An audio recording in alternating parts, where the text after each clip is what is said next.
this brings us to last night's election. Unfortunately, the results really did not, in spite of what some people are trying to claim, it did not indicate much about the overall direction of the country. Look, last night was a disaster. It was an electoral blowout. That is really, really dangerous. The left showed up in big numbers last night, and common sense conservatives did not. If that happens a year from now, we face disaster in the midterms. All right, this is funny and fascinating. In a previous video, I showed you how MAGA Fox News hosts, including Sean Hannity, were freaking the hell out during Tuesday's blue wave election. Well, now Hannity is trying desperately to spin it. Actually, we expected to lose. It's really not that big of a deal. Everybody needs to relax. Except he goes on to interview Republican Senator Ted Cruz, who is panicking and shuts down Hannity's bullshit, saying, no, this is a big deal and Trump needs to be worried. But before we unpack all that, if you end up liking this video and you want to support the channel, please be sure to hit the like, subscribe, and alert bells before you go. All right, friends, I want to show you some cope from Sean Hannity in the aftermath of Tuesday's blue wave, and then we'll get to the interview with Ted Cruz, which followed very shortly after. And in New Jersey, the gubernatorial race remains neck and neck. Right now, every result was entirely predictable. 3 blue states that President Trump himself lost all 3 times he ran for president, they still voted for Democrats. So you see what he did? Before the election, hey, these races are neck and neck. They're winnable. They're gettable. Maybe not New York City, but, I mean, come on, New Jersey, that's neck and neck. We got a good Trump-endorsed candidate. Neck and neck. Afterwards, a day after he managed to calm down, probably after Trump was like, listen, we need you to do some serious PR crisis management here. Afterwards, he's like, entirely predictable. No big deal. Again, some more cope just to really set the stage for when Ted Cruz joins and goes, no, this is a big fucking deal. One more cope clip from Sean Hannity. But this brings us to last night's election. Unfortunately, the results really did not, in spite of what some people are trying to claim, it did not indicate much about the overall direction of the country. Let me say it differently. Every result was entirely predictable. 3 blue states that President Trump himself lost all 3 times he ran for president. This tells us nothing. Tells us nothing. Not a big deal. Everybody expected this. I mean, except me. The day before the election, I was thinking, it's neck and neck and gettable. But okay, but if you ignore that, like, again, anyone who tells you otherwise is insane. People are just trying to gas this up. Well, Sean Hannity, let me introduce you to MAGA Senator Ted Cruz, who has a very different point of view about last night's elections, or rather Tuesday's elections. He's freaking out. Look, last night was a disaster. It was an electoral blowout. The results in New Jersey were disastrous. The results in Virginia were terrible. The results in New York, Comrade Mondami is the face of the Democrat Party. Look. Love it. Right out the gate, Ted Cruz totally torpedoes what Sean Hannity said. Sean Hannity's trying to relax everybody, conservatives, guys. Listen, Donald Trump has like a 95% approval rating. Pretty much everybody loves him except the communists in New York City. And this was, listen, no big deal. The midterms is going to be total shellacking. We're going to kick their asses. No big deal, right? Right, Ted? No electoral blowout. We lost what should have been competitive races. Virginia flipped back to Democratic control. New Jersey remains in Democratic control.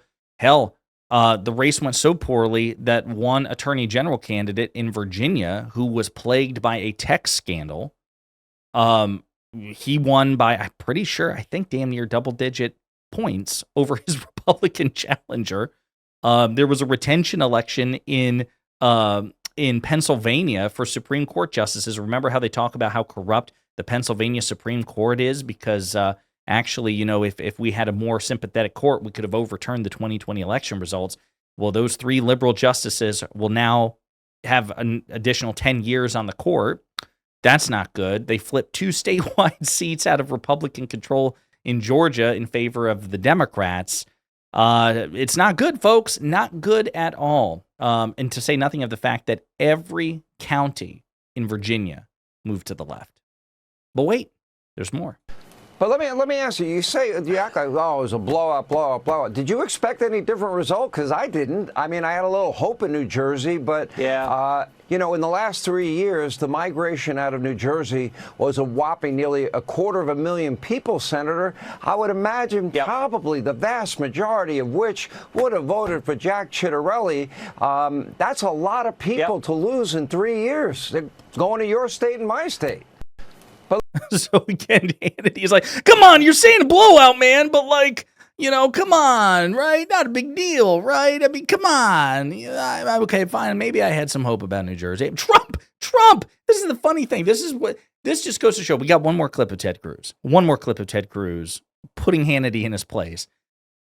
But Hannity's cult leader, Donald Trump, he's taking this seriously too. Jesus, we played the clips from yesterday. We did the coverage.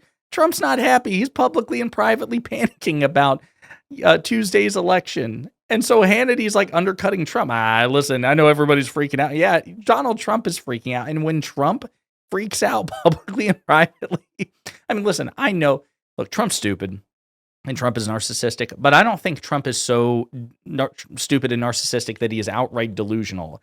You know, he's always doing the Roy Cohn thing where he never apologizes, never admits defeat, never makes a mistake. But he is functional enough, I'm sure at times, to know I'm in deep shit, right? But the thing is, he never proffers it publicly. Well, now he realizes he's in such deep shit that he's going in front of cameras and television like, yeah, that didn't turn out the way I wanted. That's not good. We got our asses. So funny.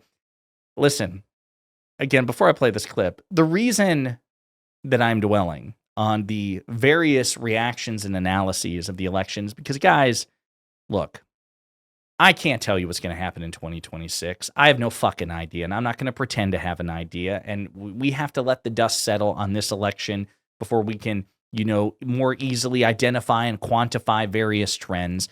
But what I will tell you is objectively is that we on the left, those of us in the Democratic Party who are aligned approximately with the Democratic Party, liberals and progressives and leftists, those of us who are anti-Trump, and even like to the extent that principled conservatives still exist, like this broad coalition, to the extent that we have needed hope, and we have needed hope because things have not been particularly hopeful.